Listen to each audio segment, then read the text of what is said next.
Shabbat Shalom. Our scripture reading for today is Psalms chapter 27, verse 1 through 3. Yahweh is my light and my salvation.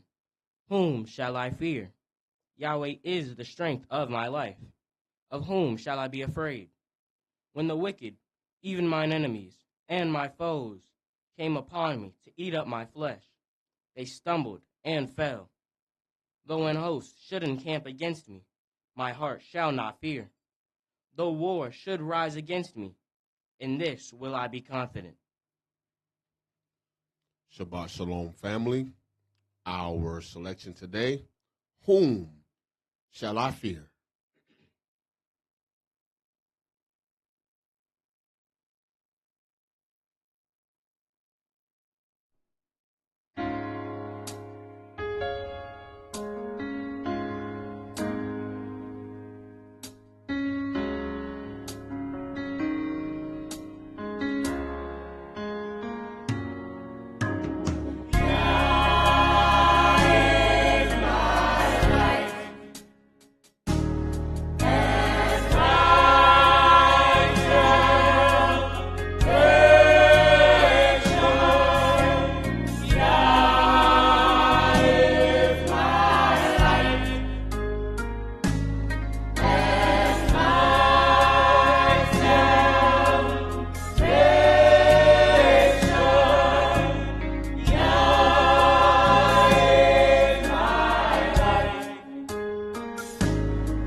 The oracles of the UCI.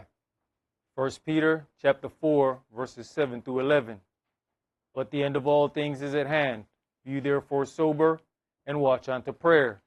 And above all things have fervent love among yourselves. For love shall cover the multitude of sins. Use hospitality one to another without grudging. As every man has received the gift, even so minister the same one to another, as good stewards of the manifold grace of Elohim. If any man speak, let him speak as the oracles of Elohim. If any man minister, let him do it as of the ability which Elohim gives, that Elohim in all things may be glorified through Yahshua the Mashiach, to whom be praise and dominion forever and ever. Amen. Ephesians chapter 4, verses 29 through chapter 5 and verse 4. Let no corrupt communication proceed out of your mouth, but that which is good to the use of edifying, that it may minister grace unto the hearers. And grieve not the Holy Spirit of Elohim, whereby you're sealed until the day of redemption. Let all bitterness and wrath and anger and clamor and evil speaking be put away from you with all malice. And be you kind one to another, tender-hearted, forgiving one another, even as Elohim for Yahshua's sake has forgiven you.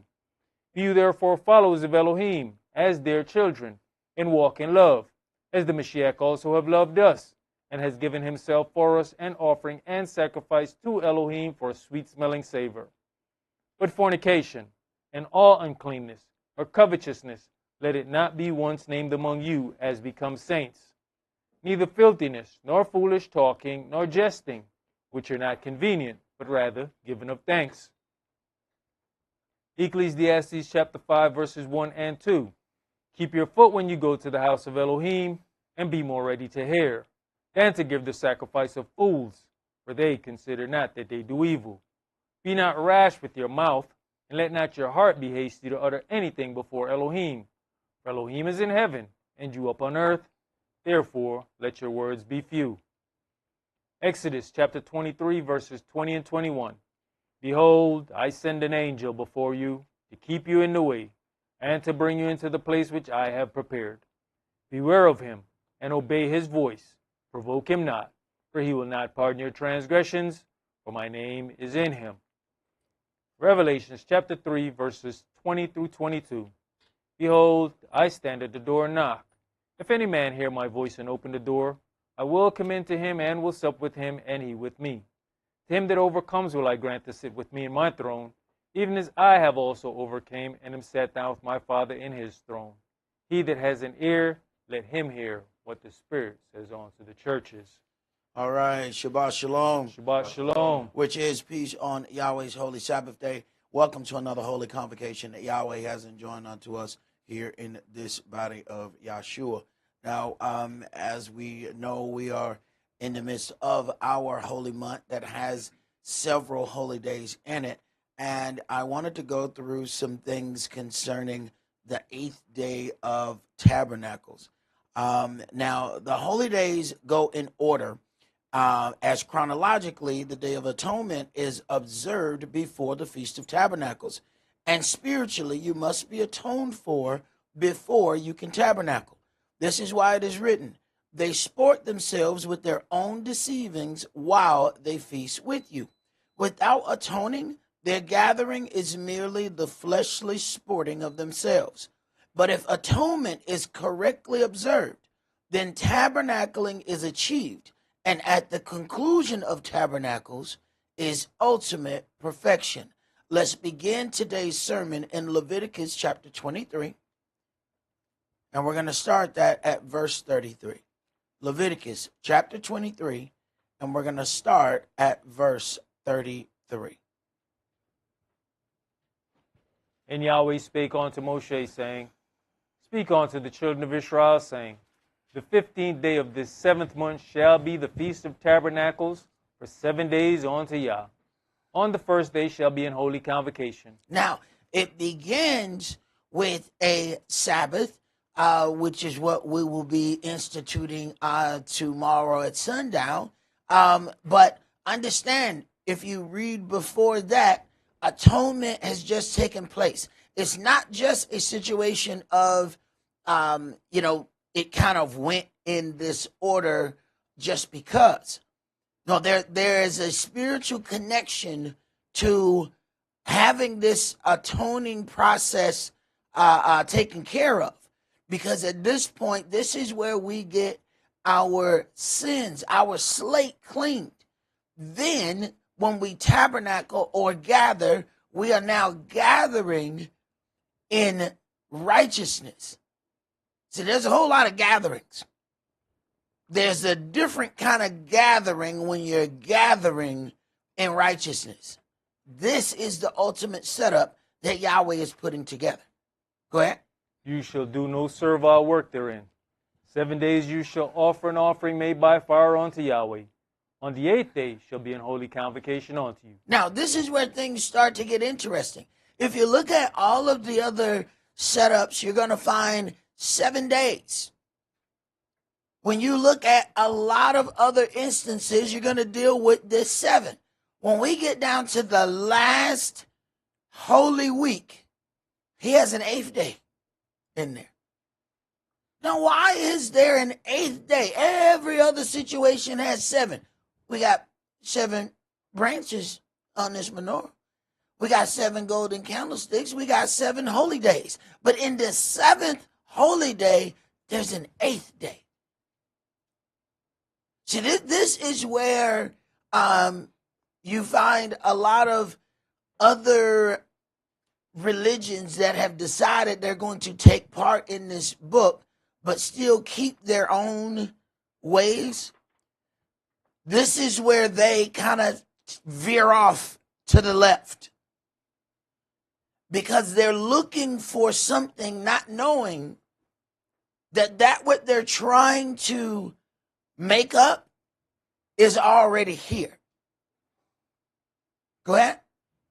And you shall offer an offering made by fire unto Yahweh. It is a solemn assembly, and you shall do no servile work therein. These are the feasts of Yahweh which you shall proclaim to be holy convocations, to offer an offering made by fire unto Yah, a burnt offering and a meat offering, a sacrifice and drink offerings, everything upon his day.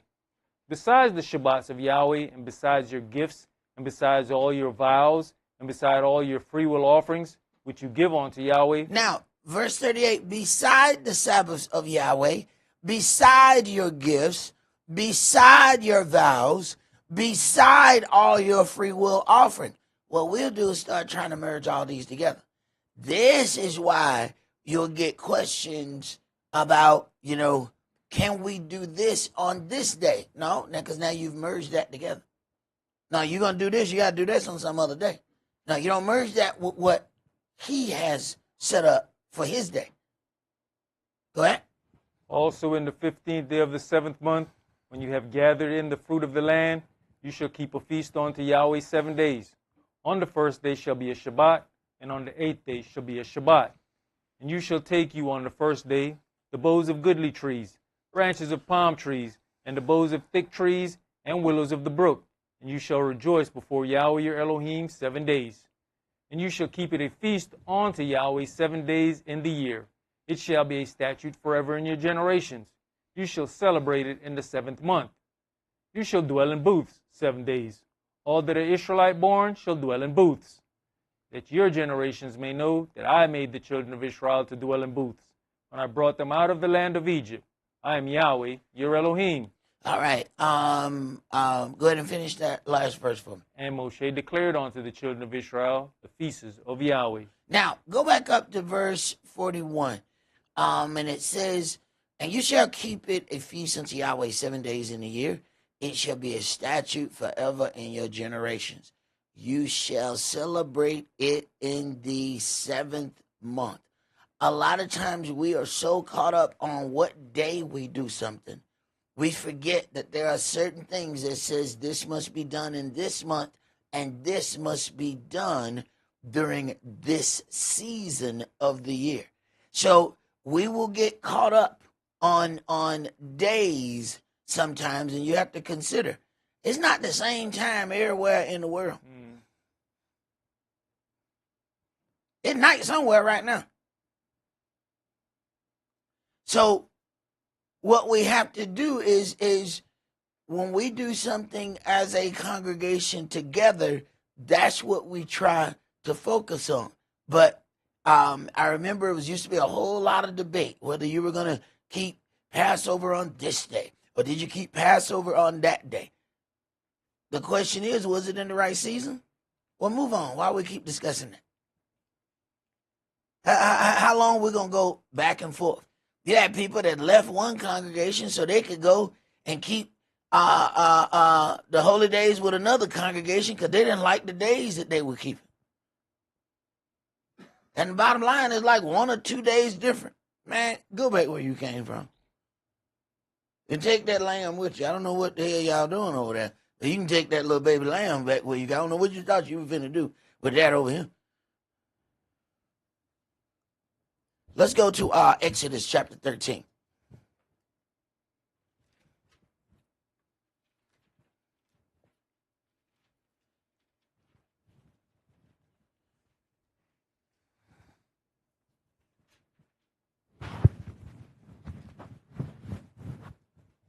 Exodus chapter 13 and verse 14. It shall be, when your sons ask you in time to come, saying, what is this? That you shall say unto him, by strength of hand Yahweh brought us out from Egypt, from the house of bondage. So, it shall be when your son asks you in time to come. That this is a practice that we're supposed to be seen doing. And when the children ask, we give them detailed information. That this is how Yahweh sparks and creates the opportunity for us to elaborate on why we do what we do. A lot of times we think just because somebody is in the room that they understand every part of the process of what we're doing. Our problem is sometimes we get so caught up in what we're doing, we don't want to be bothered. So then, when our children ask us, so why you do this? Look, boy, you don't know this by now. Now, wait a minute. This is our opportunity to elaborate on our culture. This is our opportunity to build a foundation within this child that will never be knocked down. We kind of forget that, yeah, this says this, but it doesn't mean you going to be in your most blessed state of mind when this kid asks you. And you got to move your feelings out the way when the kid asks you, well, what about this? Stop what you're doing and answer the question. You may be either building or tearing down the whole next generation of that child, depending on how you answer that question. When we read this, all we see is the child. When your son come ask you, yeah. But what state of mind are you going to be in when your son asks you? Do you not feel like being bothered right now? Now imagine that how you feel at that particular time may affect the next 25 years of their life. All because you didn't feel like elaborating. Go ahead. You know, Elder, we're of that generation to make that change, to give this next generation understanding of why they do what they do and why we've done what we've done, because we know that we were given a disservice by our parents, the generation before us, because we were brought into a culture that they couldn't even explain. Mm-hmm. So we have that opportunity to change that. I mean, you've got people in the land that their kids going to say, we've always been here. Okay, you ask them a couple questions, they realize they don't know nothing. Right. They have no idea what that whole thing is about, because, you know, we're funny. The things that we see as normal, we don't ask any questions about. Once we see it, we just say, you know, I mean, we always have Sunday dinner. So nobody asks, you know, so when did this start? I mean, why we do this? We'll just end up doing some things not really understanding it. So then you have generation after generation that goes, and then when somebody's, you know, is asked a question, they have no idea what that is. When I asked, you know, my family had always did those Easter egg hunts in my backyard. I asked the question, so what the eggs? and the chocolate got to do with Jesus? And there was this empty stare for a minute. And then, boy, get on out here and go get those eggs. And I love eggs. So that answer worked for about 10 years. And then that question started recycling back in my head. And then I'll knock it down. It'll stay gone for another 5 years. And it'll come and recycle back in my head. The same question I asked as a child. It kept coming back. I never got an answer on that question. And then I get in the Word. And then I get in the Word. And somehow the Word answers the question. Because there's nothing in this book specifically about the Easter egg hunt. Once I got in the Word, the Spirit answered the question. So that same question that was in my mind all of those years, that question is what made my elders say, no, I'm going to work that boy right there. Because I said something to a guy, and he said, hey, man, I ain't never heard anybody explain the Easter egg hunt like that. He said, you need to go talk to the elder. I said, no, I was scared of the man. I'm not going in there. He said, man, go talk to the elder. I grew up in this congregation, and I ain't never heard nobody say that. I'm not going in there. It's not going to happen. So, you better send him a postcard or something, because I'm not going to talk to that man. They kept messing with me. I went in there, and old man act like it wasn't no big deal. He just looked right at me. What I didn't know, he was like, gotcha. He said, no, he had never heard nothing like that before either. And he put me to work. He didn't ask me if I wanted to go to work. He didn't ask me how I felt about the work. He didn't ask me what kind of things I might want to do. Nope. He put me to work because of this question. Now, sometimes you don't know how early Yahweh is working on you. So I start with a question that was never answered. I get this one thing, and that's all that old man needed to hear. Gotcha. And he never let me rest from that point on. All right, now Sock, go do this. All right, now Sock, go do that. No, y'all put that down. Sock gonna do it. Well, whoa. What's with the Sock gonna do everything? Where did this come from? Because of one statement, and that's all he needed to hear. Yahweh may be working on you, and you have no idea that he's working on you. It might seem like something trivial, and it might seem like it don't matter, but that's all that the other individual who Yahweh is working with need to hear. Go ahead. Verse 15. And it came to pass, when Pharaoh would hardly let us go, that Yahweh slew all the firstborn in the land of Egypt, both the firstborn of man and the firstborn of beast. Therefore I sacrifice to Yahweh all that opens the matrix, being males. But all the firstborn of my children I redeem. And it shall be for a token upon your hand, and for frontlets between your eyes.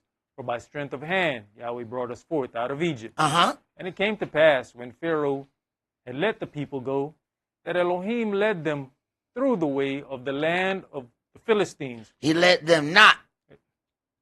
Read that again. That Elohim led them not through the way of the land of the Philistines, although that was near. For Elohim said, please peradventure the people repent when they see war, and they return to Egypt.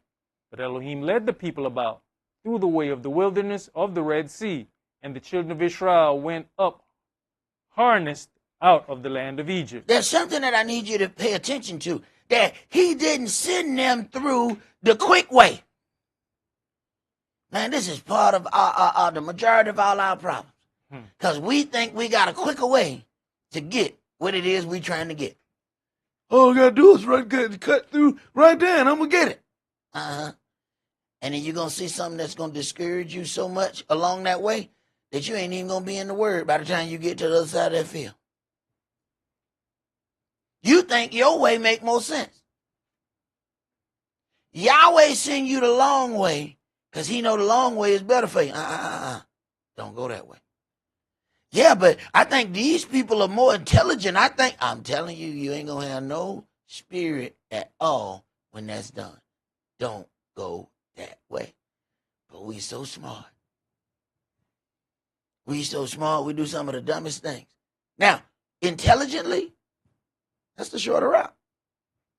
Problem is, ain't going to be no more you left on that short route. Now, intelligently, which route is the best one? That route ain't so intelligent when you realize that you ain't going to have no spirit left when you get through with your short route. This is why it says obedience is better than sacrifice. Because it's going to come to a point where you believe you know better than the instructions. And if you take the spirit out of it, your thought may be more intelligent. Why? Because you don't know what's beyond that hill. And here's where Yahweh makes it even more difficult. He won't even tell the one who's leading you what's over that hill either. All he know, that ain't the way he lead me. He don't know why. This is how Yahweh picks out who is following the spirit and who following the flesh. He don't tell you why. And it says that Israel has a tendency. Israel seeks after a sign. And we go to looking for something. No. Yahweh want to know, are you going to follow the instruction when you think the instruction wrong? Y'all know that's one of the hardest things it is for us to do. That is one of our biggest trials. Following some instruction that we don't completely believe in. Let's go to Deuteronomy chapter 31.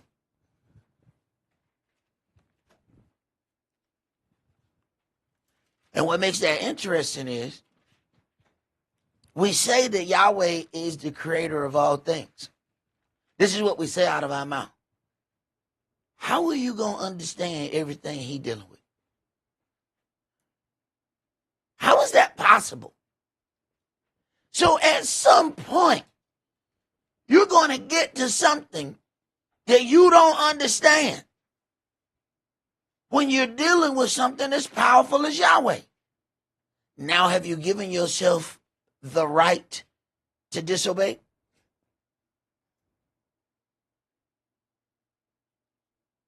We have no idea what happens outside of this galaxy.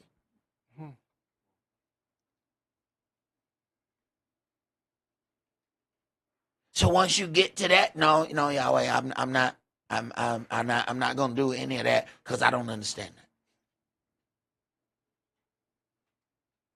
There's things about this body and this flesh that we live in. We have no idea. We don't understand it. But we don't stop living though, do we? We don't just say, you know what, I ain't gonna live in this flesh no more because I don't understand everything about it. Now we don't do that.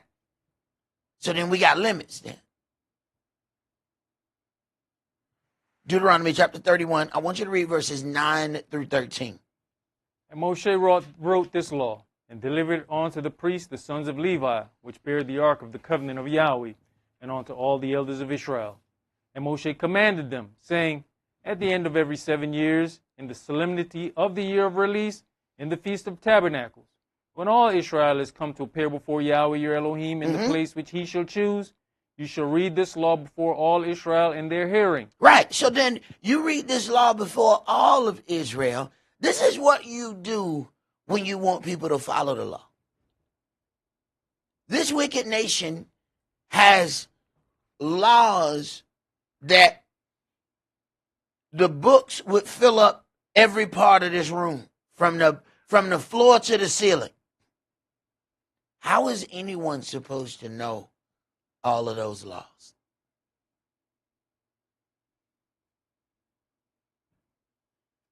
Yahweh says, all right, every 7 years, gather together and read the law. This is what happens. This is how you know he wants you to follow it. Why? Because he wants you to understand it.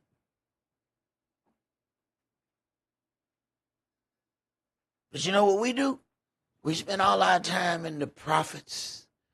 We spend all our time gathering wisdom. What did he say? Every 7 years, read the law. Wait a minute. He already talked about Yahshua is the spirit of prophecy. Why he didn't go into prophecy? Every 7 years, I need you to read prophecy. No. Every 7 years, I want you to go back through the law. And we spend all our time on trying to become as wise as possible. My elder said he realized that he was making smart flames for the fire.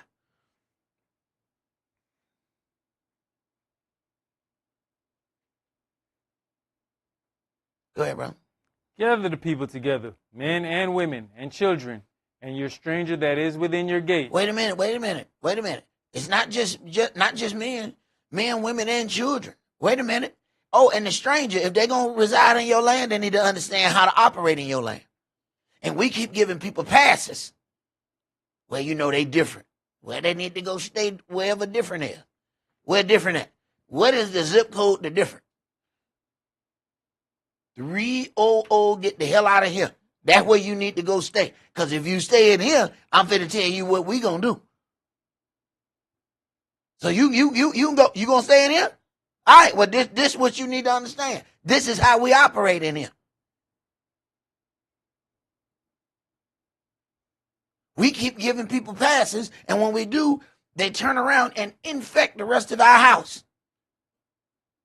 Then you look up, and now your kid's doing this. You look up, now your wife's doing this. Now, what happened?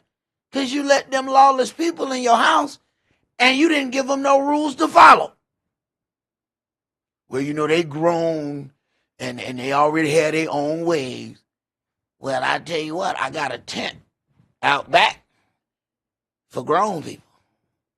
So your sister and her grown kids can all tabernacle in the back. But be careful, because the yard got rules too. Because see, that's still my property. You understand? See, there's house rules, and then there's yard rules. You understand? Now, it's less rules in the yard than it is in the house. So maybe that's where you and your sister and her children need to stay. But if they come past the threshold of this door right here, let me tell you about the rules and regulations that's going to be followed up in here. You understand? And there ain't no whole bunch of discussion that's going to be made about that right there. Because you're going to slowly watch the degeneration of your family if you allow it. And let me tell you something. It might be easy for something to slide. Watch how hard it's going to be to rebuild it. Oh, yeah. That which only took a couple weeks to slide, it might take you a couple years to rebuild. Go ahead, Bree. That they may hear, and that they may learn, and fear Yahweh your Elohim, and observe to do all the words of this law. And that their children, which have not known anything, may hear and learn to fear Yahweh your Elohim, as long as you live in the land, whether you go over Jordan to possess it. So then you have to learn how to fear Yahweh your Elohim. If you have to learn, that means you have to be taught. How can they be taught if we keep giving passes that they don't have to deal with this? They can decide whether or not they want to deal with it. They're not learning. When they go in the classroom, the teacher don't give them an opportunity to decide whether or not they want to learn how to count. Either you're going to learn how to count, or you're going to keep learning how to count every year in the same class. But you're going to learn how to count before you get out of here, or you ain't getting out of here. But then we give options. And then want to wonder, why is this not working out? Go ahead. That was it, verse 13. That was it. Let's go to Exodus chapter 19.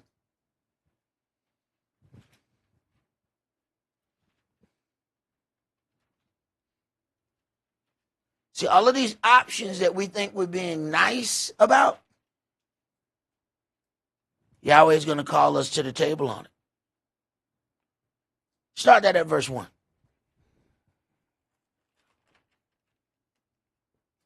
In the 3rd month, when the children of Israel were gone forth out of the land of Egypt, the same day came they into the wilderness of Sinai, for they were departed from Rephidim, and were come to the desert of Sinai, and had pitched in the wilderness, and there Israel camped before the mount. And it says, in the third month, when the children of Israel were going forth out of the land of Egypt, Yahweh is still dealing with his system of separation and renewal, and he never stops it.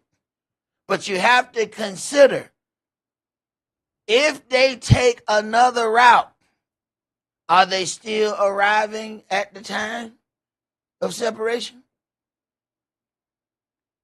He has all of these things set up so that it fits his purpose. Go ahead. And Moshe went up unto Elohim, and Yahweh called unto him out of the mountain, saying, Thus shall you say to the house of Jacob, and tell the children of Israel, You have seen what I did unto the Egyptians, and how I bare you on eagle's wings, and brought you unto myself.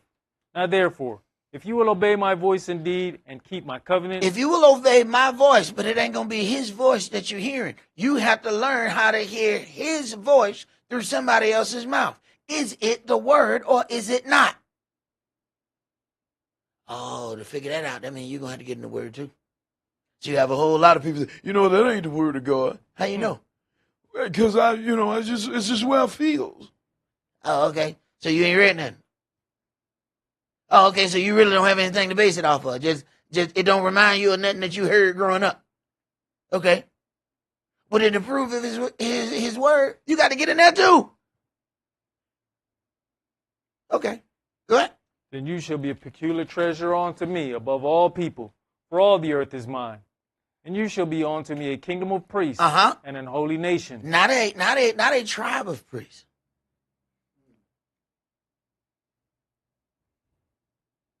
Why is he already talking about a kingdom of priests? We just now getting a tribe of priests.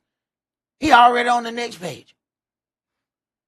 We still on the front page. He already 12 pages behind us, setting up for the entire earth to receive through you. But we still stuck at the newly formed priesthood. He has already let us know, no, that priesthood is going to step up on another level. That priesthood is not just going to stay with Levi. No. Somebody got to teach the rest of the earth. Go ahead. These are the words which you shall speak unto the children of Israel. And Moshe came and called for the elders of the people, and laid before their faces all these words which Yahweh commanded him. And all the people answered together and said, All that Yahweh has spoken we will do. Mm-hmm. And Moshe returned the words of the people unto Yah. All right, so here you have a marital covenant. The people said, I do. Here are the vows. Do you accept the wedding vows? We do.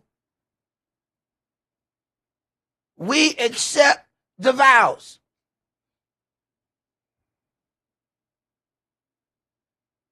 So Moshe is orchestrating this marriage between Israel and Yahweh.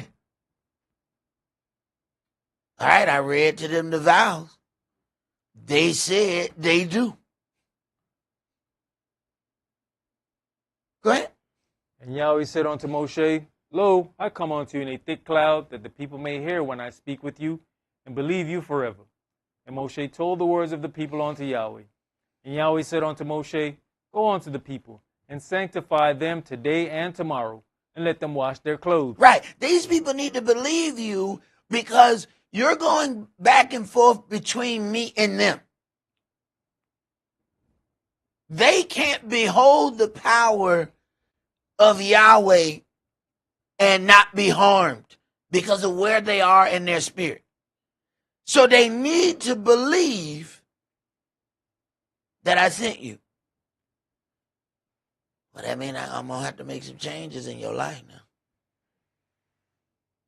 Because they got to believe that I sent you. So, we look at the whole situation of when Moshe began to glow, that the people were afraid of him, so he had to put, the covering back on.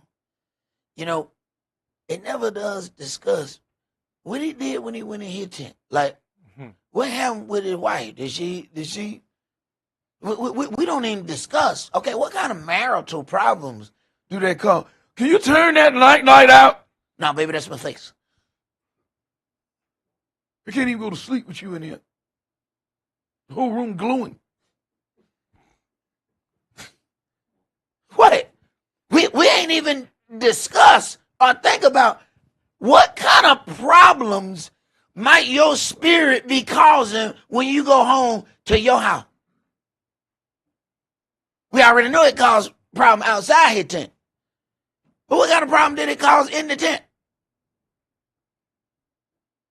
You think everybody want to see a glow all day? You can't turn that off. I mean, you gonna see it glow all night. You need some face pajamas.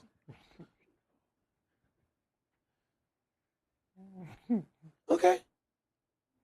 What do you think it is that bothers people with you? It is your light. Why do you think they are irritated with you? It is your light. You've gotten accustomed to your light, so you don't know how bright it is. Moshe didn't know he was glowing. He knew he was glowing when he went around people who didn't glow. Yahweh's light so bright, he didn't know he had a light. He found out that he has a light when he go amongst people who have a lesser light. Now, what do you do then? Go ahead, Bree. And be ready against the third day. For the third day Yahweh will come down in the sight of all the people upon Mount Sinai. Now, they have to sanctify themselves to get ready to be presented to Yahweh. Wait a minute. So what was Moshe then? They had to get sanctified against the third day just to stand at the mount. So what was Moshe? Because he like all up in there.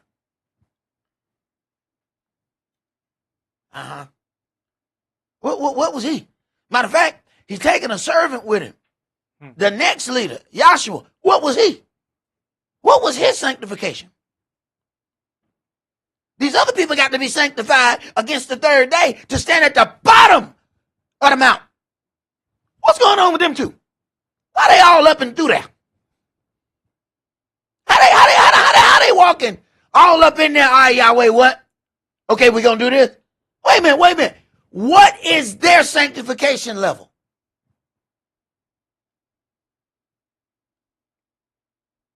Joshua was just the servant. But he going where Moshe go. What is his level? And how does that affect his personal life at home? What happened? You know, he got to go up on the mountain, and his wife say, Well, you know what? I feel festive. "You feel what?" I was talking to all the other daughters of Israel. Wait a minute. I gotta go up to the mountain. What? Wait a minute. What kind of issues might this cause? See, we keep thinking that everything that Yahweh gives to us that's good is going to operate good all the way across the board. No, you got to pay for some of that. Go ahead, Bree. You know, Elder, and with Moshe, there was no set time on when Yahweh was going to call upon you. None. He ain't getting no warning. So how must this man conduct himself? What kind of leeway does Yahweh give him? We have no idea. Go ahead. And you shall set bounds unto the people round about, saying, Take heed to yourself, that you go not up into the mount, or touch the border of it. Whosoever touches the mount shall be surely put to death. Right. He on the mount that they can't touch, or they gonna die. But he on it. He talking on it. But they need to be sanctified against the third day just to stand at the bottom. which, by the way, our 3-day sanctification started last night. So be careful how you conduct yourselves before our appearance on the first day of Tabernacle.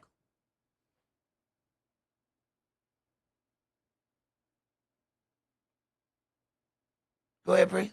There shall not a hand touch it, but he shall surely be stoned or shot through. Whether it be beast or man, it shall not live. When the trumpet sounds long, they shall come up to the mount. And Moshe went down from the mount unto the people, and sanctified the people, and they washed their clothes. And he said unto the people, Be ready against the third day. Come not at your wives. And see, some people say, wait a minute, this is it's too personal right here. I don't understand why, this between me and God. It's too personal. He's showing you how to not die.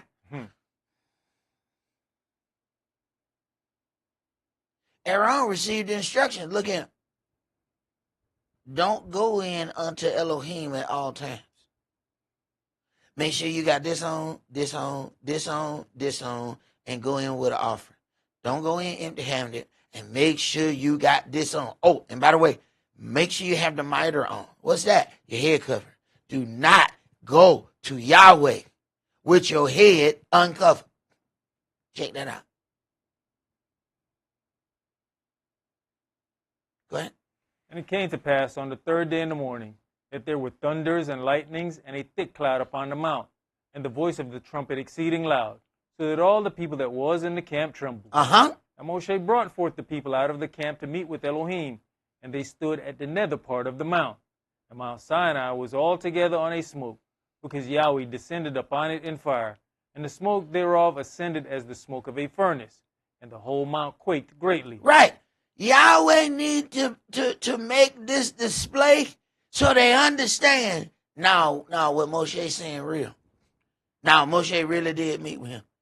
No, it's really something going on right here. The rest of us are shaking in our boots, and he looking like he's sitting on the beach. I mean, he afraid, but not like them. His fear is respect. I'm not going to cross this. But he ain't so scared that he can't do his job. Go ahead.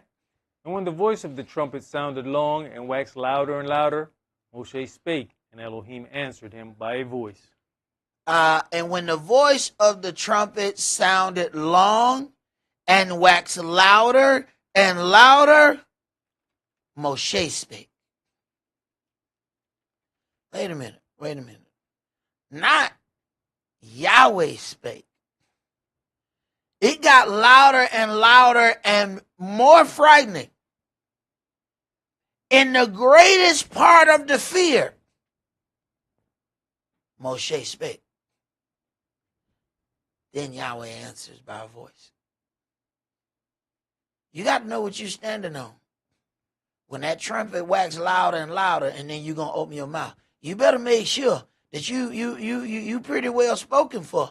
That when that trumpet waxes louder and louder, that you're going to open your mouth. But he knew what he was working with. That's why he opened his mouth. Let's go to Exodus chapter 23.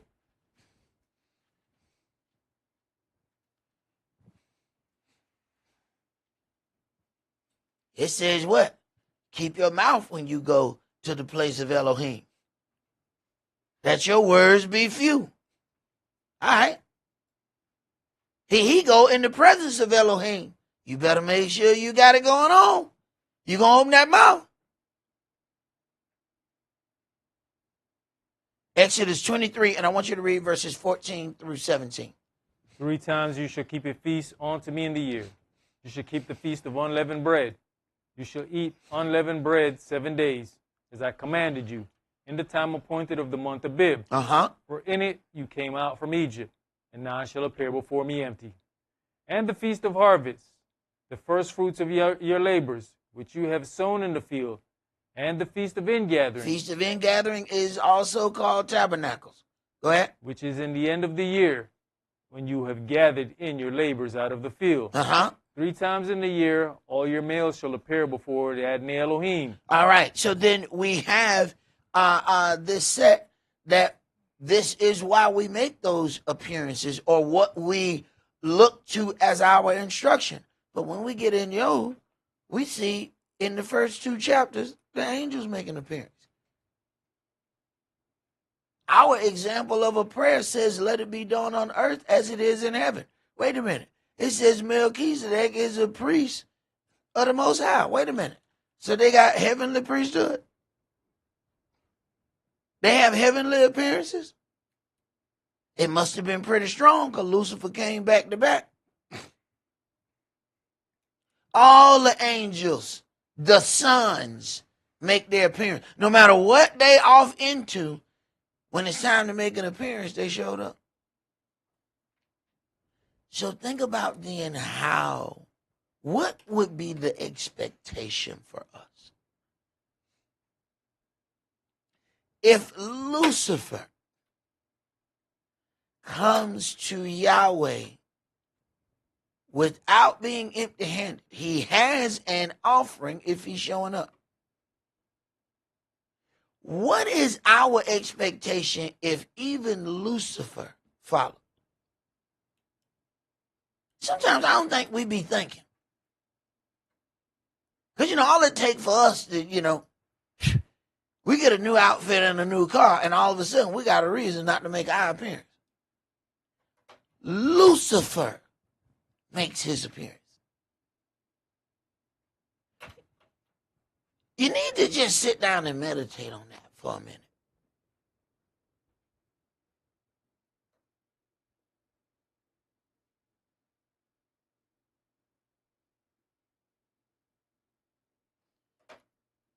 Brother, read the scripture in the next graphic for me. Therefore, if you bring your gift to the altar, and there remember that your brother has aught against you, leave there your gift before the altar and go your way. First be reconciled to your brother, and then come and offer your gift. Now, we have to go into something because I got an interesting question about that. And we have to make sure that we're looking at this and explaining this correctly. It says, therefore, if you bring your gift to the altar and remember your brother has aught against you. Now, understand who is the responsible party here. Now, it is not your responsibility to find the one who has transgressed against you and to open up dialogue. It is the responsibility of the transgressor to perform that action. This is something that we have to understand here. When it says right here, if you bring your gift to the altar and remember that your brother has aught against you. No, the brother has a problem against the person who has done something against him. Not that you remember such and such, mad at me. No. They mad at you for something they did. That ain't your responsibility. So now we got this, you got people putting weight on themselves. No. And then we have to consider something.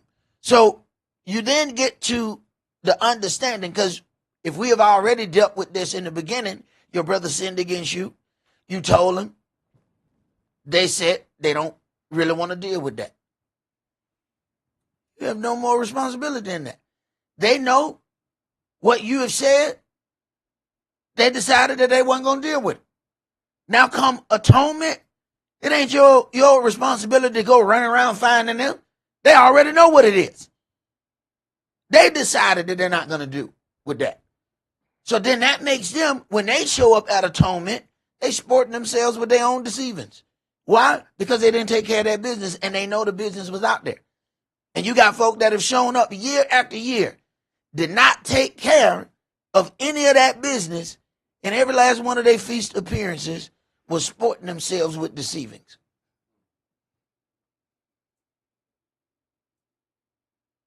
But then we have to ask ourselves, once you already know somebody is a liar, why are you pushing the conversation? You already know they done told you 20 lies. So now you going to push the conversation so they can tell you 10 more to cover up the 20 you already know about. Now they got more judgment to deal with. But see, Yahweh is an Elohim that carefully watches deception. He'll watch the deceiving things that they do. And Yahweh is amazing. He won't stop the deception. He will let the deception go. Now, it will hurt you. Because you're saying, why would this happen to me? And you thinking, why would Yahweh let it happen? But what you don't understand is Yahweh's letting it happen to you so he can give you something. See, the intent of the liar then falls upon you. All of the things that they were trying to do then falls in your hand. So Yahweh will then take the things from the deceiver and give them to you. But he can't do that if you're not deceived. So you trying to stop the deception. And Yahweh is saying, no, I got to let them deceive you. Why? Man, you see that stuff over there? I'm about to give you the stuff. If I stop the deception, you don't get the stuff. Now, do you want the stuff or not? Shut up then. I got you covered. Now, you're going to cry a little bit. But don't worry about that. That's just salt water. I got a whole ocean full of that stuff. Don't you worry about it. That's what my mom used to tell me when I cry. You know, baby, that ain't nothing but salt water. Them tears you got, they're not going to move me.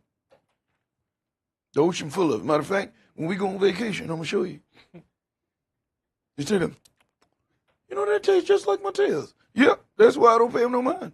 Yeah. I mean, like, don't worry about it. Go ahead. You're going to cry a little bit. You're going to be hurt because you trusted this individual and they betrayed you. But wait and see what I got coming for you after the deception. You're going to love me for it. I used to wonder why people enter in a bad situation and they'd be like, praise Yah. I said, man, I ain't grown in the word long enough for this right now. I'm not praising Yah for this. Did you praising Yahweh for this? See, I was a young whippersnapper in the word. And I hear these other people, you know, go through hell and they praising Yahweh. And I'm praising Yahweh when I win something, when I got, you know what I'm saying? I praise Yahweh when I got my Harley. You know what I'm saying? Yes, praise Yahweh. Yeah. You see somebody have something happen to them, and they talking about praise Yahweh. I said, look at brother, man, you need to talk. Then Yahweh started growing me in that word, and I was like, oh, well, wait a minute. I said, yeah, you got to pay attention. In that problem, look at what he gave. Whoa. Then I realized there's a whole set of things that I hadn't thanked Yahweh for. I only thank Yahweh for the things that appeared to be a plus to me on day one. There are certain things that I didn't figure out they were a plus to day 400. Then I look up, whoa, wait a minute. I would have never even had this if, now I realize I'm 400 days past due on a praise Yah.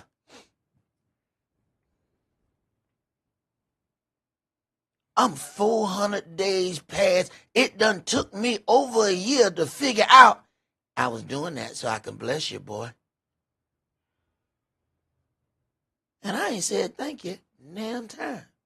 Because I didn't know that was how he was going to bless me. Right. Where we at, bro? Let's go. I want you to read the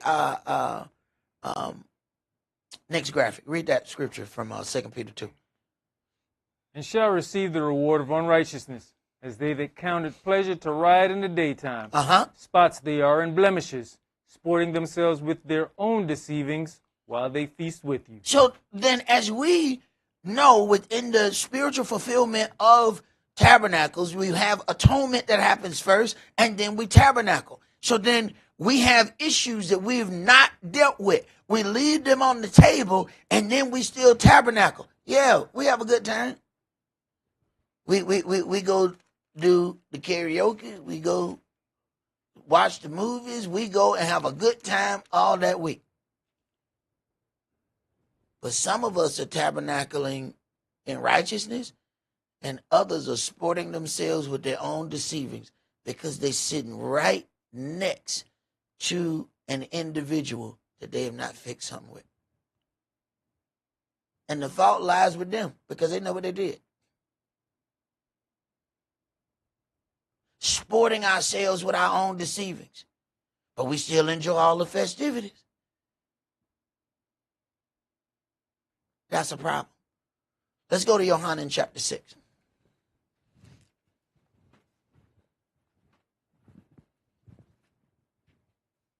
And when we start talking about entering into that kingdom, he says he's going to cut off all things that offend out of his kingdom. We have to understand hypocrisy is offensive.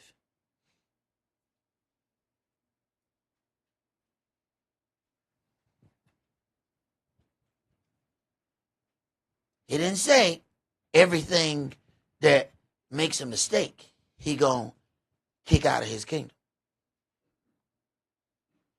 So you need to learn the difference. Yohanan chapter 6, and I want you to read verses 22 through 29. The day following, and the people which stood on the other side of the sea saw that there was none other boat there, save that one wherein his disciples were entered. And that Yahshua went not with his disciples into the boat, but that his disciples were gone away alone. Howbeit, there came other boats from Tiberias near unto the place which they did eat bread, and after that they had given thanks. When the people therefore saw that Yahshua was not there, neither his disciples, they also took shipping, and came to Capernaum, seeking for Yahshua. And when they had found him on the other side of the sea, they said unto him, Rabbi, when cometh you hither? Now, what part are, if you come up in this conversation, how do you perceive Yahshua? Keep reading. Yahshua answered them and said, Verily, verily, I say unto you, you seek me not because you saw the miracles, but because you did eat of the loaves and were filled. He said, you came to eat. Now, what do you think about Yahshua? What do you think about him when he says this? If it comes to your earshot, does he seem harsh to you?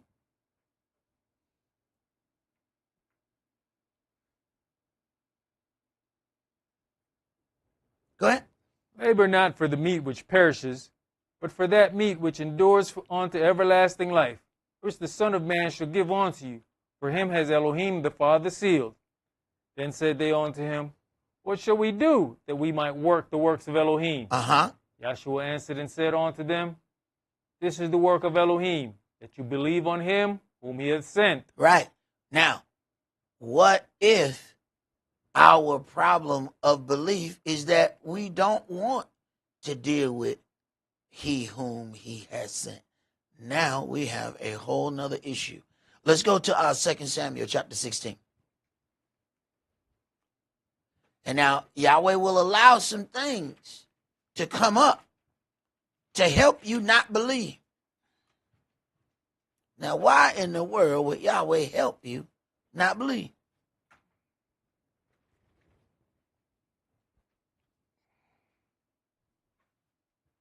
Why would he help a situation like that? 2 Samuel chapter 16, and I want you to start this at verse 5. When King David came to Bahurim, behold, thence came out a man of the family of the house of Saul. Now, understand, if you're going to understand, get a real view of this, Saul is the previous king. You have people who definitely wanted the people from their clique to stay in rulership. So he's already got something in his craw because his man ain't king. And now David is going through a real family problem. His son has risen up against him. Now is the perfect opportunity for this individual to show his disdain against David. Correct? Whose name was Shimei, the son of Gera. He came forth and cursed still as he came. So now he has the opportunity and he's cursing out the king. He cursed him He's saying all manner of things because now the king is fleeing. Go ahead. And he cast stones at Dawid and at all the servants of King Dawid. And all the people and all the mighty men were on his right hand and on his left. Mighty men. Now, wait a minute now. He got a band of official killers. While this one dude is in his feelings. And he's saying everything he want to say. If Dawid snap a finger, he out of here. Go ahead. And thus said Shimei when he cursed, come out, you bloody man, and you man of Belial. Yahweh has returned upon you all the blood of the house of Saul. Right. Now, never mind now, Saul is wicked. But since it was somebody he liked, and this is what we do. This is what happened when people make friends of Messy, then they think that the Messy suffered wrongfully. No, they suffered because they were messy.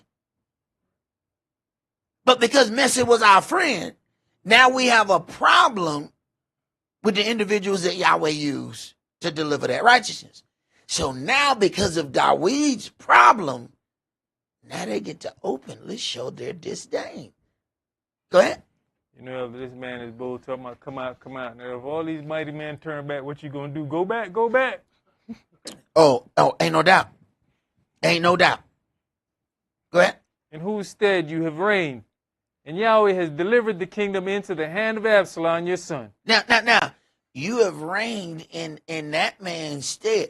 He now just questioned Dawid's rulership. But because of this situation, he feels emboldened. And we never want anything bad to happen to us. But without this bad situation, this stays in his heart. This didn't just come in his heart today. This has been in his heart the whole time. He now feels bold enough to do it. See, that's what alcohol do us. It give us that liquid courage. And then some of us get so liquidly courageous that now, boom, something fly out our mouth. Now, don't blame that on cognac. Cognac didn't do that. Cognac gave you that little fluff in your cape. So you felt powerful enough to say what was already in there. But don't blame cognac for that. Cognac didn't put that in there. Go ahead. And behold, you are taken in your mischief, because you are a bloody man. Woo! I mean, hey, he got a lot to say. This king he talking to now. Go ahead. Then said Abishai, the son of Zeruiah, unto the king, why should this dead dog curse my master the king? Let me go over, I pray you, and take off his head. Let me go and take care of this business for you. I bring you his kufi with the head still under. Come on. Go ahead. And the king said, what have I to do with you, you sons of Zeruiah? So let him curse, because Yahweh has said unto him, curse thou Dawid. Who shall then say, wherefore have you done so? Now, wait a minute now. It's going to take many years for this to come to pass. Keep reading. And Dawid said to Abishai and to all his servants, behold, my son, which came forth out of my bowels, seeks my life. How much more now may this Benjamite do it? Let him alone, and let him curse, for Yahweh has bidden him. It may be that Yahweh will look on mine affliction, and that Yahweh will requite me good for his cursing this day. And as Dawid and his men went by the way, Shimei went along on the hillside over against him, and cursed as he went, and threw stones at him, and cast dust. See, it's a whole bunch of stuff. You know, these are things that men have to pay attention to, because a lot of times a man will look at a situation and dealing with a woman and says, you know, I didn't put my hands on her. We don't look at verbal abuse the way that it should be counted. Let me tell you something. You can't unsay this stuff right here. Dawid is going to remember this for the next 30 years. This is something that men don't understand. You know, when we get angry, we'll say something to a woman. Now, we done forgot about it because it looked like everything has subsided. Those words ain't never left her spirit. 20 years later, they still boiling inside of her, those things that you uttered out of your mouth. And men have the same way. We just don't express it. And you're going to see that. Go ahead. And the king and all the people that were with him came weary and refreshed themselves there. Let's see where you... Verse 14. 14. All right, now jump to chapter 19 and start at 16.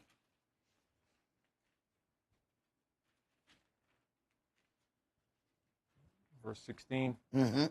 And Shimei the son of Gera, a Benjamite, which was of Beharim, hasted and came down with the men of Yehuda to meet King Dawid. Now see, here go our problem. Now the situation over.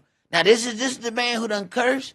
He done threw rocks. He done said, "Oh, you bloody man." Oh, he done did all of this stuff.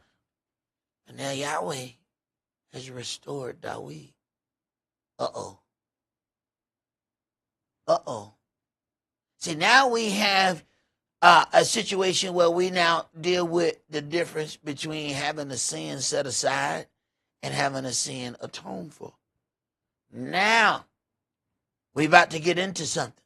Because some of us sit in the middle of these places and think that we all right with Elohim. But now some grave things have been done and said. And he said this in the midst of people. Go ahead. And there were 1,000 men of Benjamin with him, and Ziba, the servant of the house of Saul, and his 15 sons and his 20 servants with him. And they went over Jordan before the king. And they went over a ferry boat to carry over the king's household and to do what he thought good. And Shimei the son of Gera fell down before the king as he was come over Jordan, and said unto the king, Let not my master impute lawlessness unto me, neither do you remember that which your servant did perversely the day that my master the king went out of Jerusalem, that the king should take it to his heart. Now the words are different. So you find that people are opportunists. Now the opportunity to disrespect him is not there. Now there's a different tone. But he was a bad man when it looked like the king was fleeing, when it looked like the king's power was gone. Go ahead. For your servant does know that I have sinned. Therefore, behold, I'm come the first this day of all the house of Joseph to go down to meet my master the king. But Abishai, the son of Zeruiah, answered and said, Shall not Shimei be put to death for this, because he cursed Yahweh's anointed? Understand something. Dawid wouldn't even touch Saul because he was anointed of Yahweh. Even though Saul was trying to kill him, he said, I will not put my hands on an anointed man of Yahweh. So, David's mighty man know all that. Hey, man, come on. Come on, man. Let me take care of this business. He right here. Go ahead. And David said, What have I to do with you, you sons of Zeruiah, that you should this day be adversaries unto me? Shall there any man be put to death this day in Israel? For do not I know that I am this day king over Israel? Therefore the king said unto Shimei, You shall not die. And the king swore unto him. So, this then has been put aside. He has done all of these things. I understand that. He did all of these things in the presence of people, in the presence of mighty men. These mighty men are angry. This is the man 50 grand that you have disrespected here. It was honorable that he even left the city.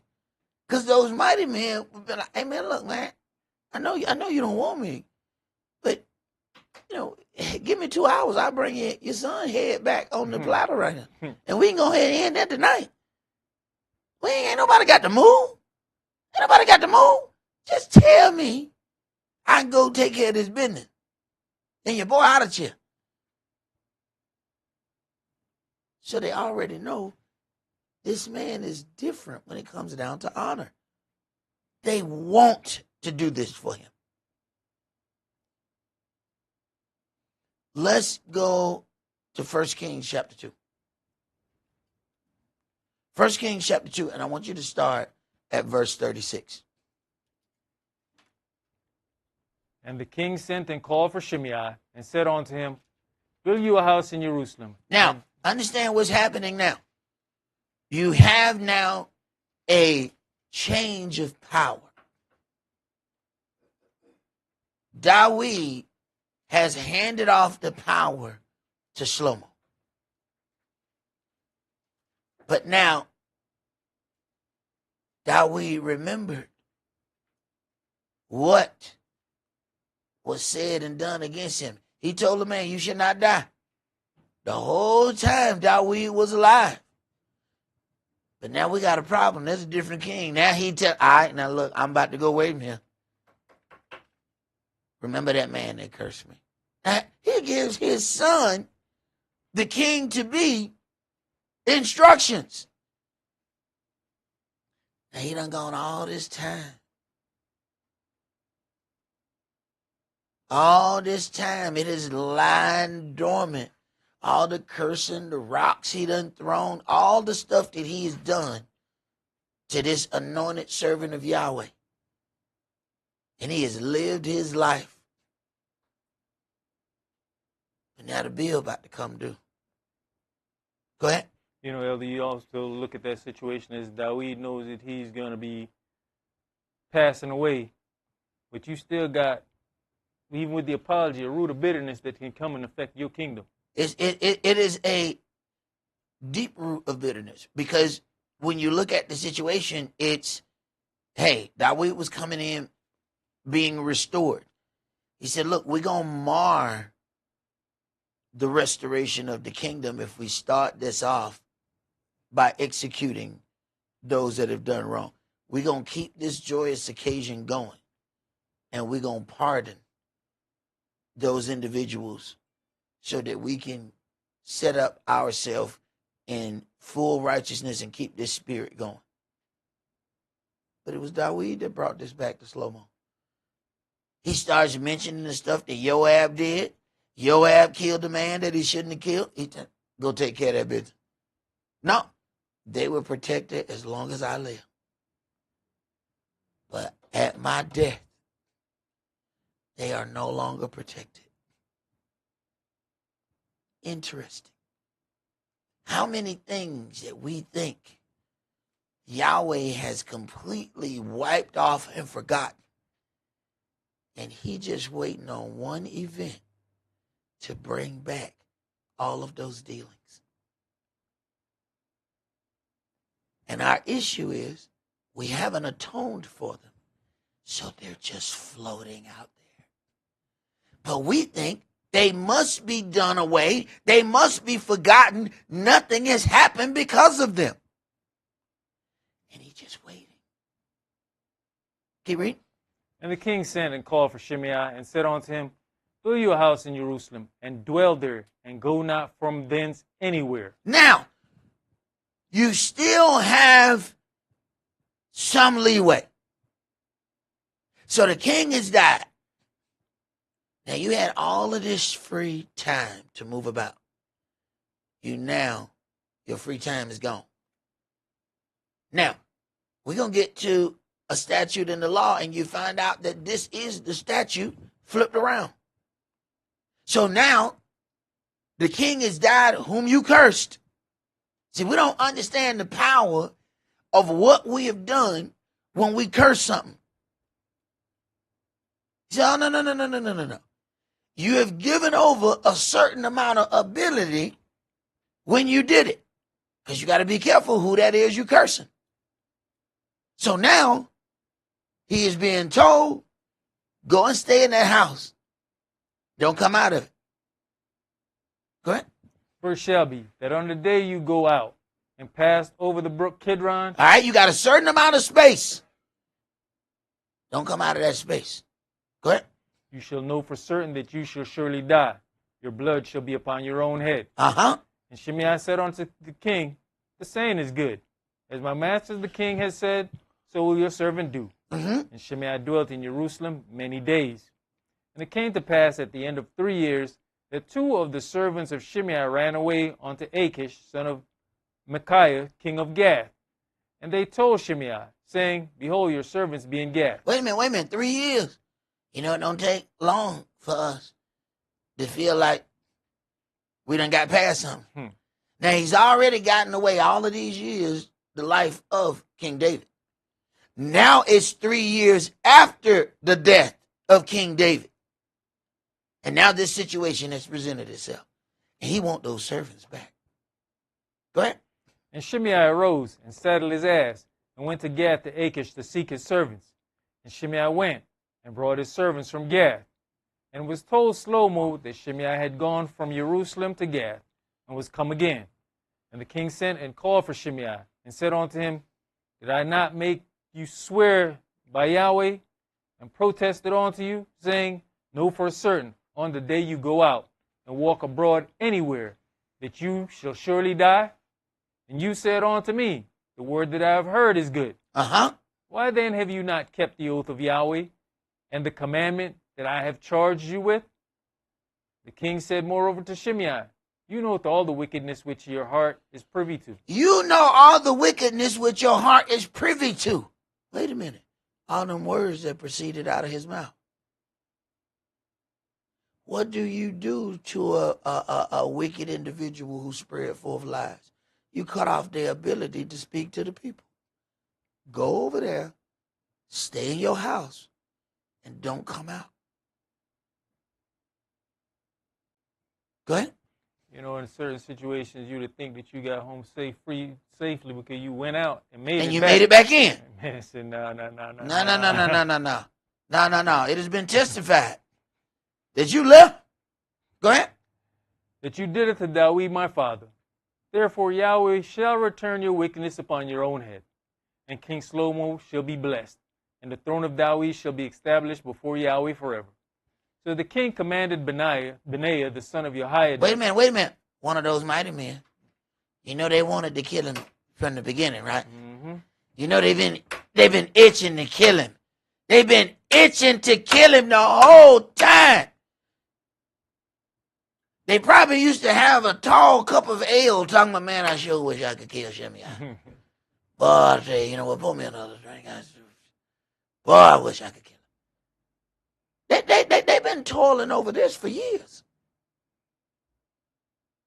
Go ahead.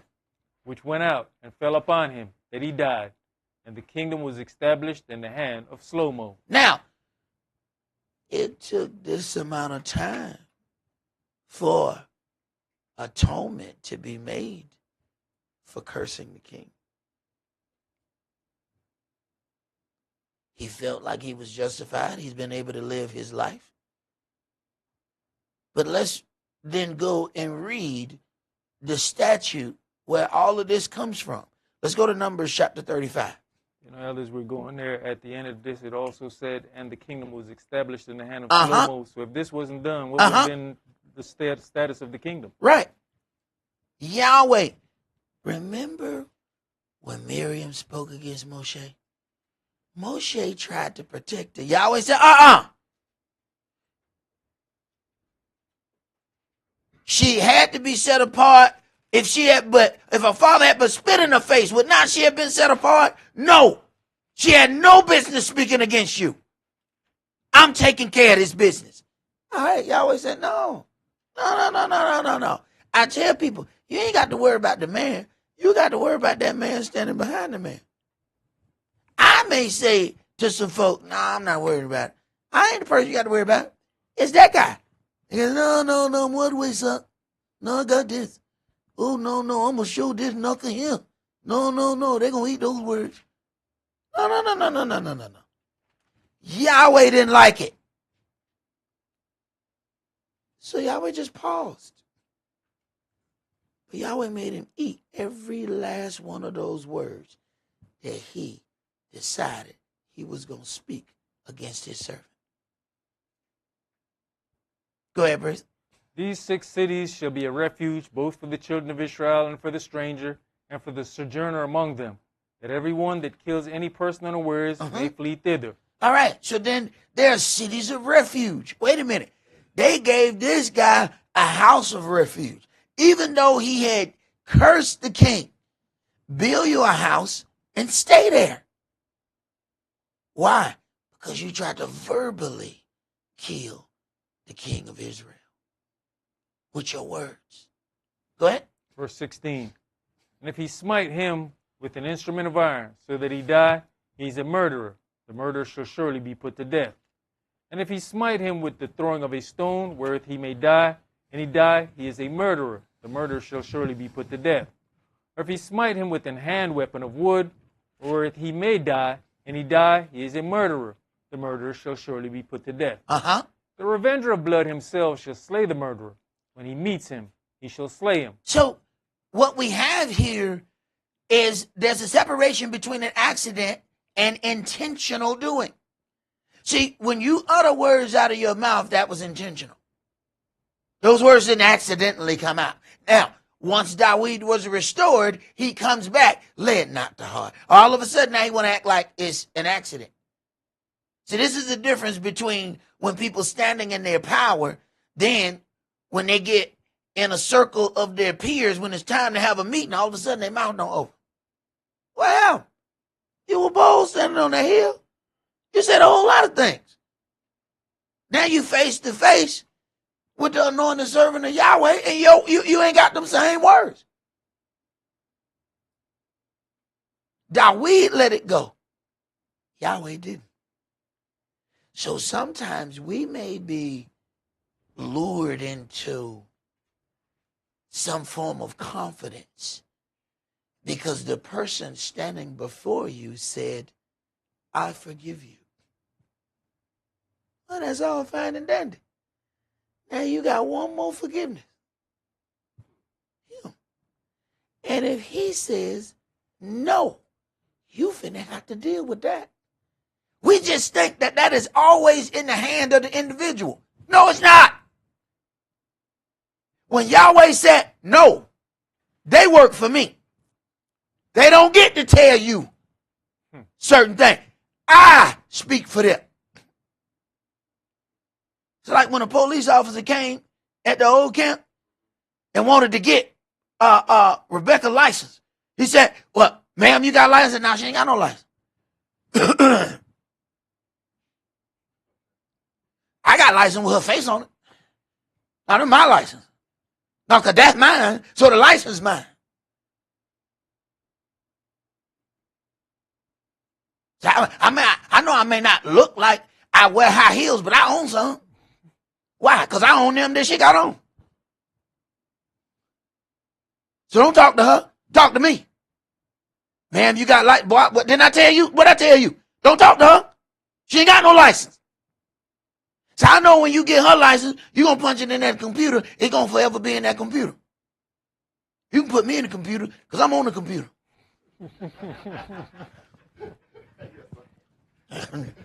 You can get mine front and back. I'm in the computer. You ain't finna put her in the computer. I need somebody to be able to come and get me. So she got to stay out the computer. Go ahead, bro. Verse 20. But if he thrust him of hatred, or hurl at him by laying of weight, that he die, or in enmity smite him with his hand, that he die, he that smote him shall surely be put to death, for he is a murderer. The revenger of blood shall slay the murderer when he meets him.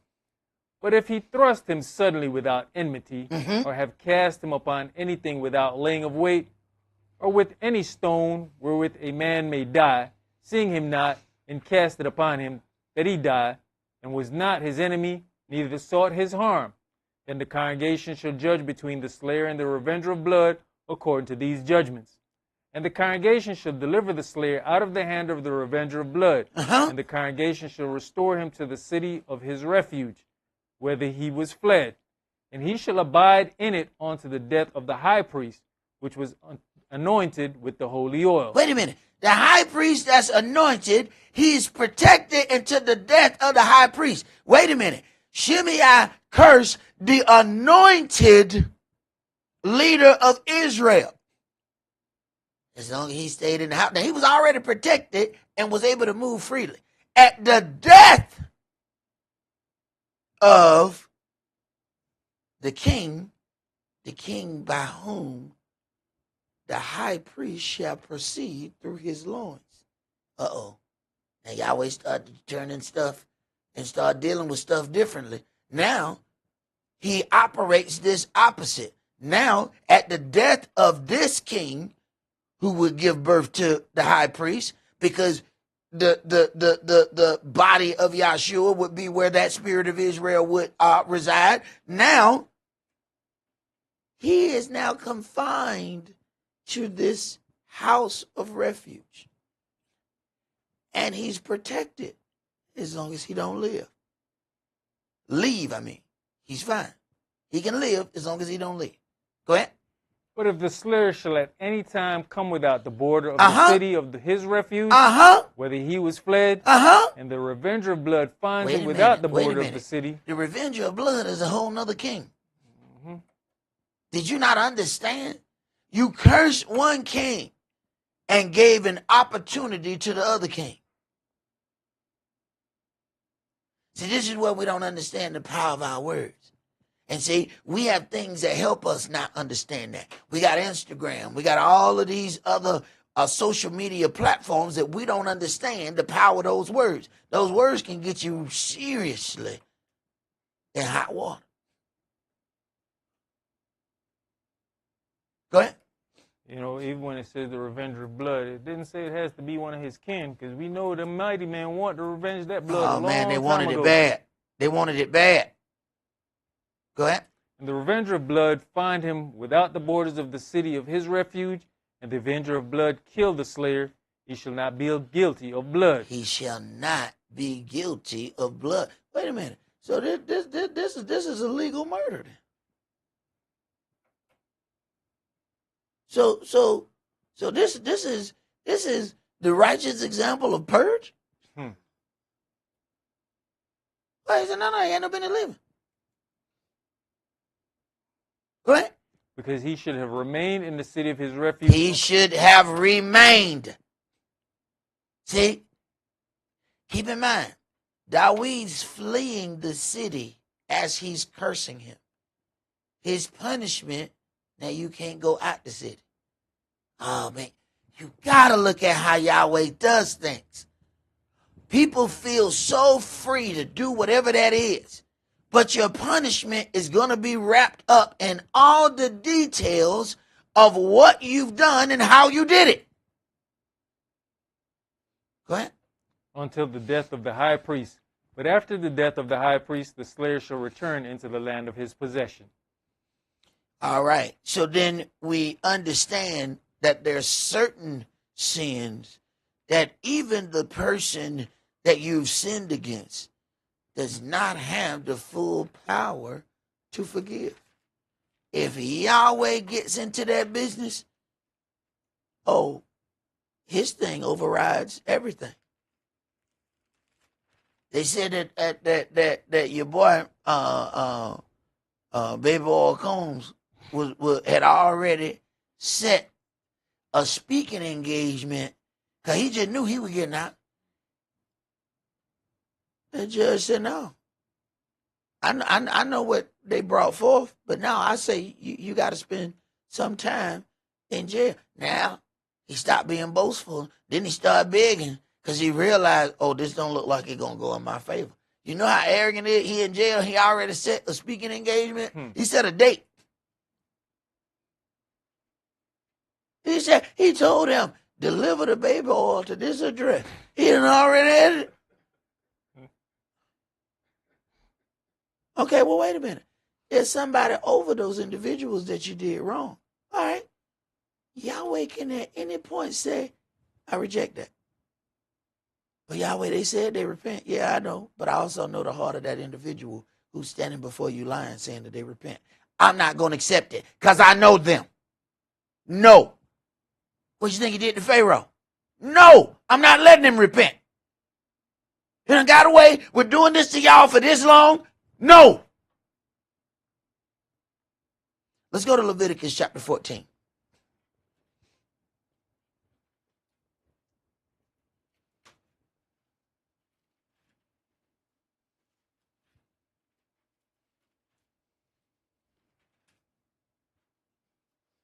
See, people don't understand the power of atonement.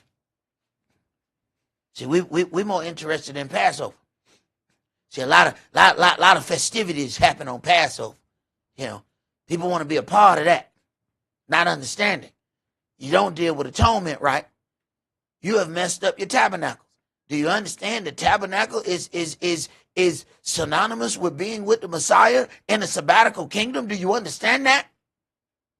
But we step on our atonement, but magnify our Passover. Leviticus chapter 14, and let's read verses 1 through 11. And Yahweh spake unto Moshe, saying, This shall be the law of the leper in the day of his cleansing. He shall be brought unto the priest. And the priest shall go forth out of the camp. And the priest shall look, and behold, if the plague of leprosy be healed in the leper, then shall the priest command to take for him that is to be cleansed 2 birds alive and clean, and cedar wood, and scarlet, and hyssop. And the priest shall command that one of the birds be killed in an earthen vessel over running water. As for the living bird, he shall take it, and the cedar wood, and the scarlet, and the hyssop, and shall dip them and the living bird in the blood of the bird that was killed over the running water. And he shall sprinkle upon him that is to be cleansed from the leprosy 7 times, and shall pronounce him clean, and shall let the living bird loose into the open field.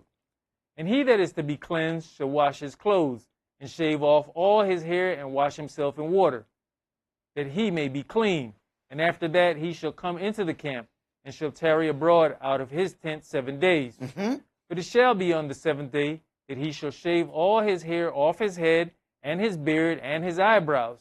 Even all his hair he shall shave off, and he shall wash his clothes. Also he shall wash his flesh in water, and he shall be clean. All right, so he has to go through this process for 7 days. You have to do all of these things. Now read the next verse.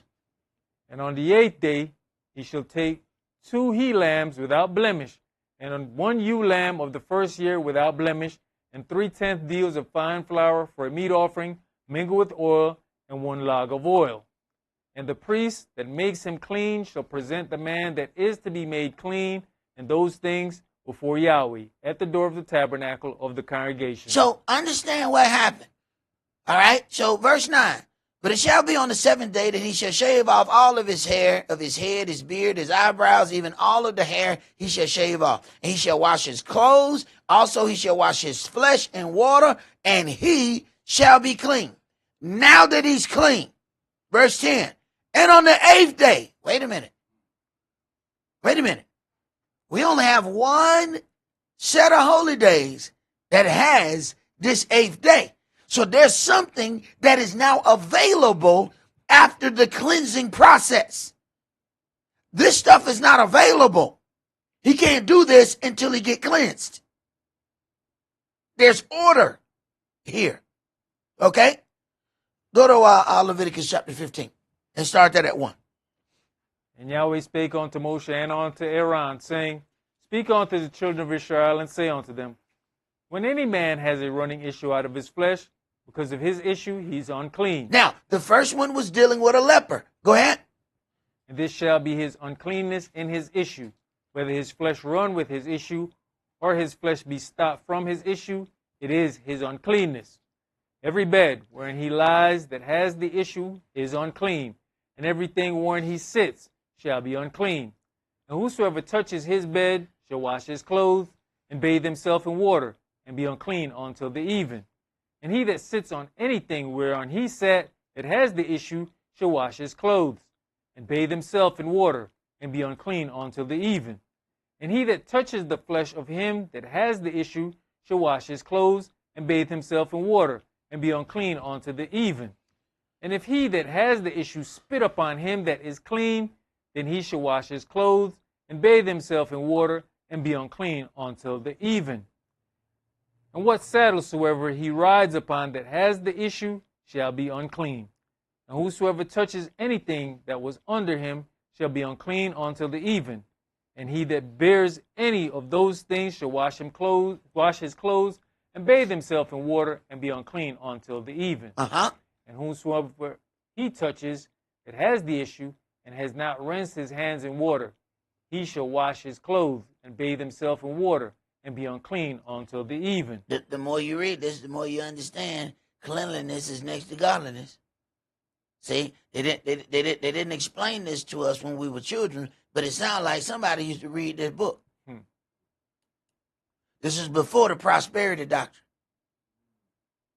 See, our grandmamas didn't deal with the prosperity doctrine.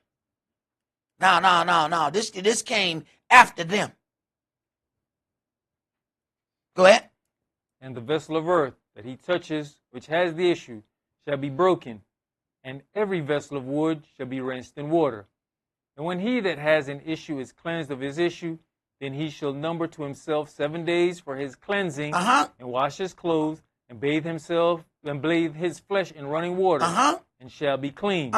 And on the 8th day... Wait a minute, here we go again.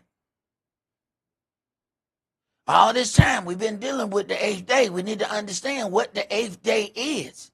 Wait a minute.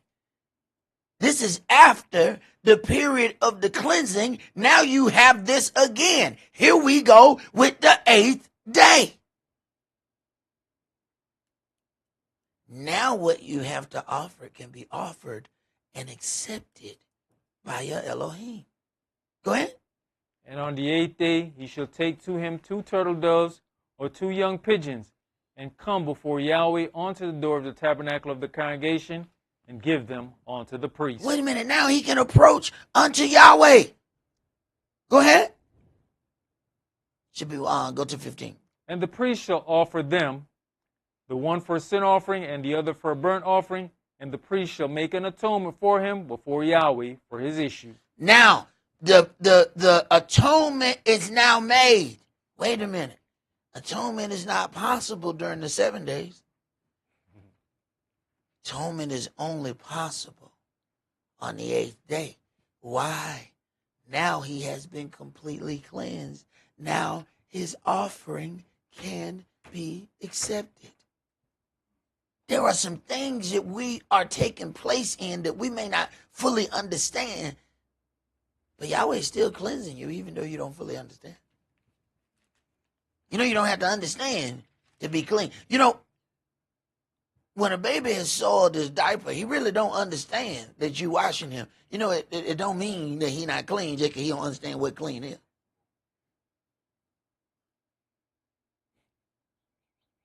Okay. And just because, you know, in case you're wondering, you the baby. All right, let's go to Ezekiel chapter 43.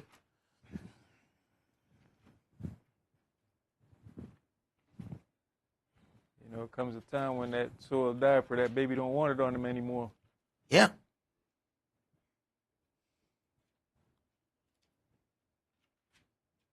Yeah, but you know, brother, we'll get to that point. And we adults, but we'll just drop our soiled diaper anywhere in the middle of the floor. Won't try to deal with any of that and leave it for somebody else to be subjected with. When we know the order of cleansing. A baby don't. Ezekiel chapter 43, let's start that at verse 13. And these are the measures of the altar after the cubits. The cubit is a cubit, and in hand breadth, even the bottom shall be a cubit, and the breadth a cubit, and the border thereof by the edge thereof round about shall be a span, and this shall be the higher place of the altar. And from the bottom upon the ground even to the lower settle shall be 2 cubits, and the breadth 1 cubit. And from the lesser settle even to the greater settle shall be 4 cubits, and the breadth 1 cubit. So the altar shall be 4 cubits, and from the altar and upward shall be 4 horns. And the altar shall be 12 cubits long, 12 broad, square in the 4 squares thereof.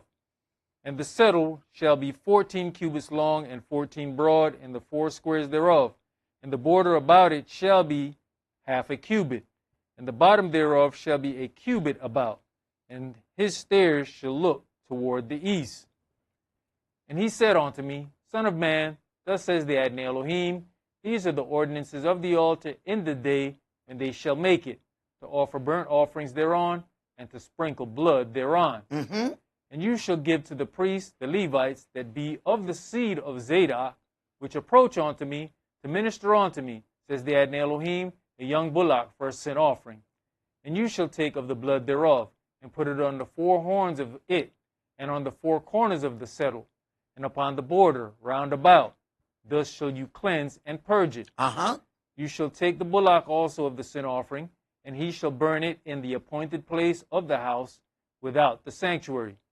And on the second day you shall offer a kid of the goats without blemish for a sin offering, and they shall cleanse the altar, as they did cleanse it with the bullock. When you have made an end of cleansing it, you shall offer a young bullock without blemish, and a ram out of the flock without blemish, and you shall offer them before Yahweh.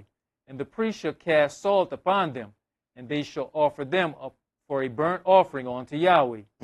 7 days shall you prepare every day a goat for sin offering. They shall also prepare a young bullock and a ram out of the flock without blemish. 7 days shall they purge the altar and purify it. 7 days shall they purge the altar and purify it. Go ahead. And they shall consecrate themselves. And when these days are expired, it shall be that upon the 8th day, and so forward, the priest shall make your burnt offerings upon the altar. Now, the burnt offerings can be made upon the altar, but that only begins to be righteous on the 8th day.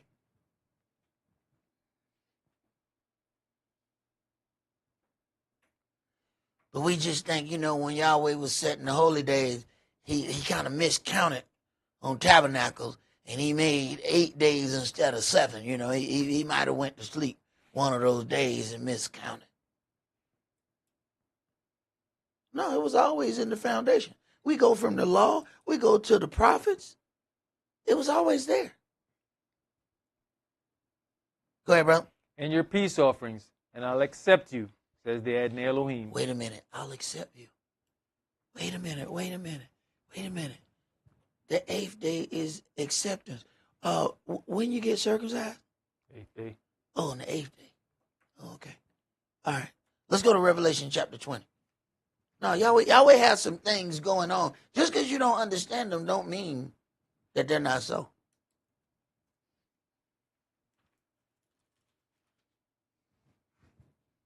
Revelation chapter 20, and we're going to read verses 1 through 10.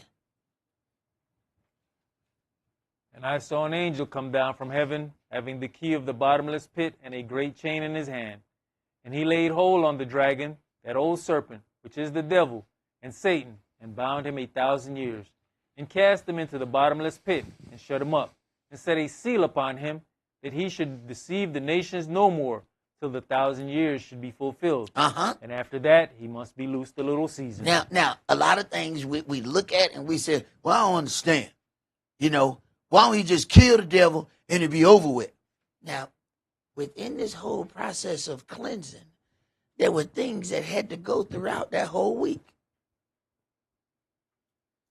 The individual wasn't just made clean. See, this is what happened when we're watching the televangelists on TV. On TBN, everybody get healed before the show over. Whoever wasn't walking before, all of a sudden when they touch them, they start doing the herky-jerky, and before you know it, they run around the sanctuary. Oh, wait a minute. That's not the process. Even Yahshua did some things, and it says, within the hour. No. Everybody gets healed immediately on the TV shows. Go ahead. And I saw thrones, and they sat upon them, and judgment was given unto them. And I saw the souls of them that were beheaded for the witness of Yahshua and for the word of Elohim, and which had not worshipped the beast, neither his image, neither had received his mark upon their foreheads or in their hands. And they lived and reigned with the Mashiach 1,000 years. Wait a minute. So now we have a sabbatical kingdom. We have a full 1,000 years of peace without being able to be harmed. Go ahead. But the rest of the dead lived not again until the 1,000 years were finished. But the rest of the dead have no idea that this is happening. Now, if everybody else in heaven, why didn't they come down and live on the earth with the Mashiach? Go ahead. This is the first resurrection. Blessed and holy is he that has part in the first resurrection. On such the second death has no power, but they shall be priests of Elohim and of the Mashiach, and shall reign with him 1,000 years. Uh-huh. And when the 1,000 years are expired, Satan shall be loosed out of his prison. Wait a minute. There's still something that happened after the 1,000 years? Wait a minute, man. Why were we doing this again? Go ahead. And shall go out to deceive the nations, which are in the four quarters of the earth, Gog and Magog, to gather them together to battle, the number of whom is as the sand of the sea. And they went up on the breadth of the earth, and compassed the camp of the saints about, and the beloved city. And fire came down from Elohim out of heaven, and devoured them. And the devil that deceived them was cast into the lake of fire and brimstone, where the beast and the false prophet are, and shall be tormented day and night forever and ever. All right. And now a new chapter is started. Let's go to Revelation 21. And I want you to start with verses 1 through 4. And I saw a new heaven and a new earth. Uh-huh. For the first heaven and the first earth were passed away, and there was no more sea. So then we have a sabbatical kingdom, but then we have something that happens after the Sabbath. Oh, okay. That would be the 8th then. Okay. Go ahead. And I, Yohanan, saw the holy city, New Jerusalem, coming down from Elohim out of heaven, prepared as a bride adorned for her husband. Uh-huh. And I heard a great voice out of heaven saying, Behold, the tabernacle of Elohim is with men, and he will dwell with them. And they shall be his people, and Elohim himself shall be with them, and be their El. And Elohim shall wipe away all tears from their eyes, and there shall be no more death, neither sorrow nor crying, neither shall there be any more pain. So now things change then. Go ahead. For the former things are passed away. Jump down to verse 9.